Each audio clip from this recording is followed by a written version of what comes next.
Bitcoin came about, the concept of Bitcoin, in November 2008. Okay, there was a white paper written on peer-to-peer transaction system. Now, what else happened before November 2008? The major event was Lehman Brothers bankruptcy on 15th of September 2008. What that essentially led to was this, and by the way, I was at Lehman at that time in London, so I was more close to the financial markets. Essentially, what that meant was that people started losing faith in banks, in financial institutions, in the regulators, because they actually failed to honor their commitments. You know, what are banks meant to do? Bring borrowers and lenders together. At the end of the day, that's all they do, right? In different shape or form, different products and everything. But with Lehman going down, $650 billion, the largest ever corporate bankruptcy on the planet, people started questioning that can the financial system work on its own. You know, after that, AIG had a run on the insurance claims and many things happened. So thanks to some programmers, hackers, unknown entities, that we heard of a concept called Bitcoin. Because, you know, let's face it, all of us work in an environment where we are accustomed to how the world is today. Okay, it's complicated. It is complicated. Just think about it. Let's take a step back. If you go from Chandigarh to maybe 300 miles on the east or west, you'll end up in Pakistan with a different government, different regulation, different currency. You fly 5,000 miles to US, it would be a different currency. You fly 2,000 miles down south, you'll be in a different country every 100 miles. That is the South America, right? Everywhere, why do we have a different currency at all? Why do we have to deal with a different jurisdiction? Who defined this? How did how did the people start that? Okay, this is this country, this country, this is a government, this is what they're gonna do. Programmers was some smart hackers, unknown till the date, were thinking on these lines, and they said when you look at internet, which is borderless, Google is Google everywhere. Of course, governments may say that google.co.in can show this info or not that. Facebook.com can show some info in India or not. Amazon can sell some flags in some country and not. But at the end of the day, it's all borderless, right? That's the first concept. Second, whenever you bring anybody in the middle, whether it's a bank, so I go to HDFC, I deposit some money, 1 lakh rupees, let's say, I get 5% FD rate. You go to HDFC, you borrow the same money, they charge you 10%, give or take. 5% spread just for being in the middle. And if you look back in 2008, that 5% spread, God knows where it went, because the banks were unable to honor the commitments, right? So hackers said the whole problem is in the concept of centralization. You have a country, a government, a finance ministry, a regulator, a financial institution, and so many people around that, right? Why do you need these people in the middle if they can't do their job well? They said, why can't we start trusting each other? So today, if I come to you and say, this is worth something, it is of some value, here you take it, and in return, you give me whatever you are holding. People used to do barter long ago. It used to work. People would trust each other because the world was small place. You know, the tribes were 150 people, and if the number increased, they would make another tribe. The trust was built by knowing each other over a number of years, right? With today's growing world, ever growing economy, ever growing country, how do you build trust when you start transacting with a digital currency? That was a question the Bitcoin hackers or whoever came up with the idea came up with. So they said, instead of trusting a central system, why don't we create a software, a technology which is crowdsourced, crowd curated, run by a crowd, managed by a crowd, mined by a crowd, and cannot go wrong. Let's trust a system which we all build together in a more democratic way, but it is not dependent on one guy making a decision. No head of the state can come and say this money is not valid anymore. No one person can say that this is not going to work like this or that is going to change. Okay, the crowd has to agree in a democratic way. So with Bitcoin, they said it's a digital currency, transfer from anyone to anyone. But how do we make sure that when I give you a Bitcoin, let's say I have a Bitcoin on my mobile, okay, through my mobile I can transfer to you. When I give you a Bitcoin, it's not a copy, that it is a real Bitcoin I had at some stage. How do we make sure that? One problem with internet today, two problems which we're going to cover and come into blockchain are, one is on internet everything is a copy. When I send you an image, it's a copy. When I send you an email, it's a copy. I have it, you have it, you can forward it, 100 people will have it. But how do you send something of value which is transferred once, it's done correctly, We validate that I had it, and that if I give it to you, now you have it and I don't. That's one problem with internet. Everything is a copy. In Bitcoin and blockchain technologies, everything doesn't need to be a copy. It can be a unique thing of value. One. Second problem with the internet is the central institutions like Google, Facebook, anybody who's managing your information owns your data. And that's what they sell, right? All the ads you see on Facebook, WhatsApp gives your numbers to Google, to Facebook, sorry. They own your data at the end. And as privacy gets more prevalent, technologies like Bitcoin blockchain will become more relevant. So Bitcoin has been essentially a limited number. So they said day one, there will always be 21 million Bitcoins. That's a number fixed day one. Okay. Day one, they said, here are Bitcoins. It has no value because nobody believes in it yet. They started distributing, pretty much distributing. The first pizzas in 2010 ordered at Papa John's were cost like 5,000 Bitcoins, which was a pizza for about $10. The value of that much Bitcoin today is $9 million. Things change in 5 years. You just don't know how the trust is built in time, right? And as people start distrusting their governments more, this will happen. This will become more and more relevant. Okay. So how does, right? So that's a concept of Bitcoin. How does Bitcoin get it right always? What is the core technology behind? That's called blockchain. How does it work is this. Imagine day one, I have 21 million, somebody starts with 21 million Bitcoins. Okay. Now, let's say I say to everyone in the room, there are 10 people, I give 2.1 million Bitcoins to everyone. Or say I give 2 million Bitcoins to everyone, 1 million is kept aside. Okay. Now, when 2 million is given to all of you, then we start transacting with others, right? Whoever believes in it. I give it to the camera person, and he in return gives me a video, and he charges, let's say 100 Bitcoins for that, right? Whatever it is. Now, when this transaction happens, essentially it is A giving some money to B, right? This transaction is clubbed into a chain of transactions. Let's say C gives some money to D, E gives some money to F. There are some transactions. Chain of transactions, every moment, let's define it as a second for the sake of simplicity, are clubbed into a block. Chain of transactions clubbed into a block. Then cryptographically, I'll explain what cryptography is. Cryptographically, they seal that by saying that, these transactions are all valid. So when I will say I give money to him, they first check, did I have that money in the first place? I got it from someone? Yes, transfer can happen. Fine. Then all these transactions are clubbed into a block and sealed with a cryptographically generated number, which is sort of, think of it as just simply as an encryption number, which is randomly generated. And imagine, remember in old days when kings used to send their letters to somebody else, they would seal it with something. Once it opens, it is meant to be the truth what king has said. People would believe that. So this is a digital way of coming up with a cryptographically generated number, which will be a digital address. So 123 ABC XYZ 000, whatever, some random thing. And that put at the end of the block defines a first true block. World moves on, second two. In second, people start transacting again, doing whatever they need to do. This keeps on going. There are about 3 lakh plus merchants around the world who accept Bitcoins today. 3 lakh plus merchants.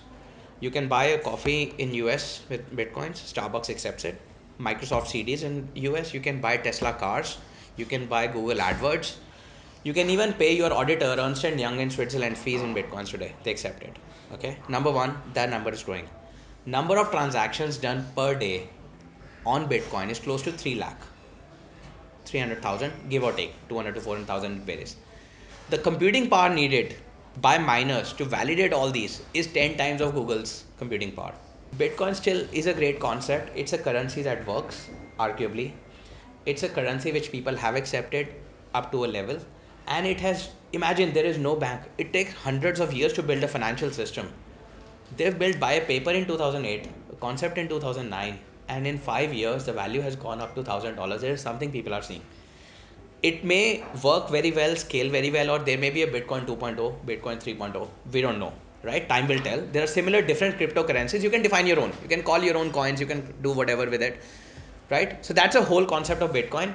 Now the core thing, even if Bitcoin scales or not, in spite of all its challenges, the core thing it has given us is the underlying technology called blockchain, which does the following.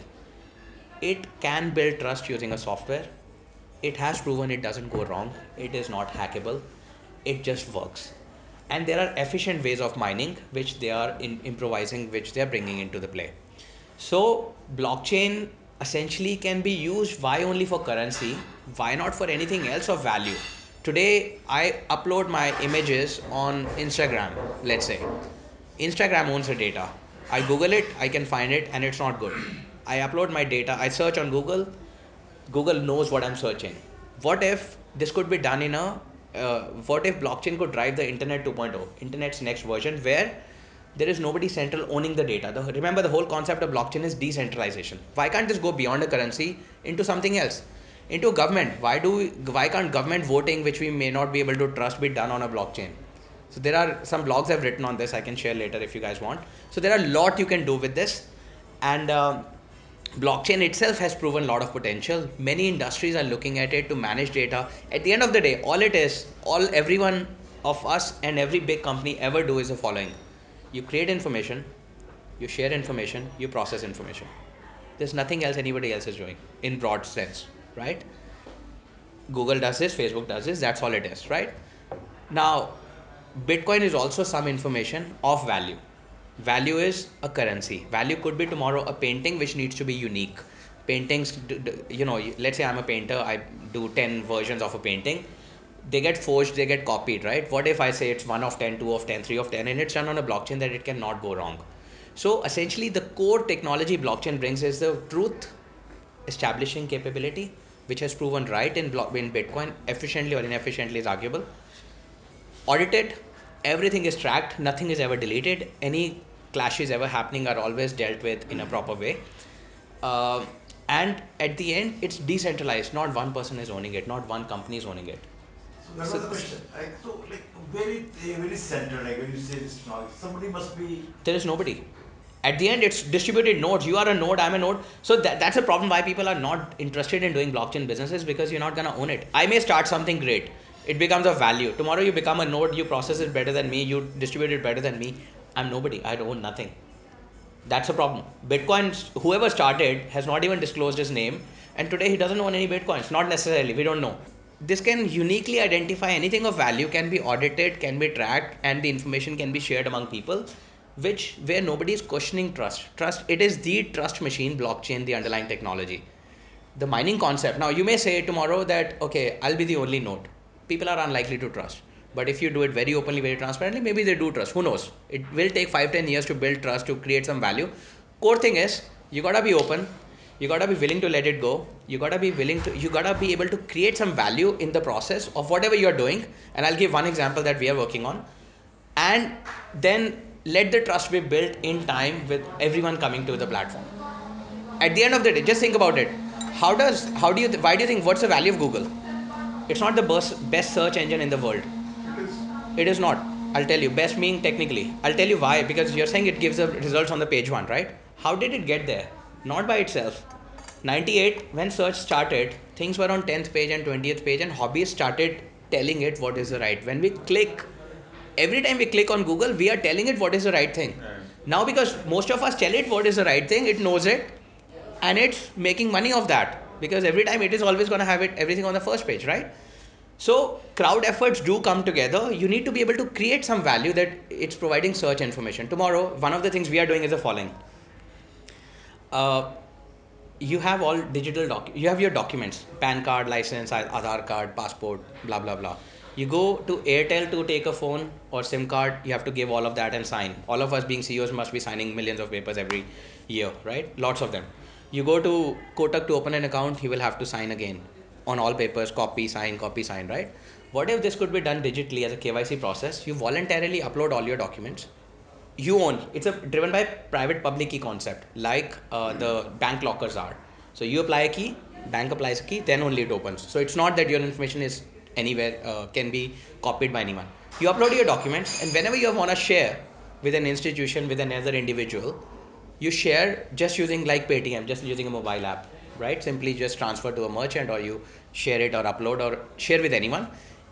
More you share, more people are going to start verifying, validating. Let's say Kotak validates you. Let's say your employer Infosys validates you. Let's say your Airtel SIM card validates you. Maybe tomorrow Jio comes around and they say, there are 10 validations. I don't need to validate the same. Information is digitally available. It can be seen just like CIBIL score, right? You have a score that many people have validated. So that's one thing where we are going big, consumer app. KYC, know your customer. I think, and this can evolve into many more things. Your healthcare records, they're not looked at yet by anyone. Nobody's maintaining. 5 years ago, you fell sick. You probably don't even remember what your doctor said and what you are doing now. And imagine if all these records could be maintained on a blockchain. The only benefit, and compared to Practos and others, is this data is not owned by anyone. Nobody's going to sell it. As privacy gets more important, we start realizing the value of our information, our data. This will become more and more relevant. And one last thing I want to say, and then I can take any further questions if you have. One other thing which is happening where this is going to become very big is the following. Um, uh, Today, I was coming here. I searched Hyatt on my mobile. I'm making this up. I know where it is, but I was coming here, driving in a car. I searched on my mobile, Google Maps, Hyatt, and it showed me that here it is. And then it started showing me Expedia rates to book Hyatt. Right? It happens. That's how Google makes money. Tomorrow, being 5-10 years later, I may be in a Tesla auto-driven car, right? Then I may not be searching by clicking. More likely than not, I'll be shouting, "Take me to Hyatt." Tesla will search Google engine. When machines start interacting with machines, Tesla will not look at the ads. It will be designed to ignore the ad. Advertising model of internet is gonna fail or change dramatically in the future as humans step away, machines start interacting with machines. What will be the incentive for Google to process this information and give it back to Tesla? There has to be a micro payment process which will be digitized, tokenized, Bitcoin or some other currency driven.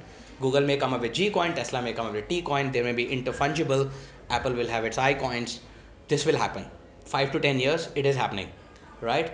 And that's where these machines interacting with machines to do the same thing as I was saying earlier. You share information, you create information, you process information. In all this process, when machines take over, a lot of the things that we are doing otherwise today, this will become more and more relevant. As privacy gets more important, people would not want Googles to own your data.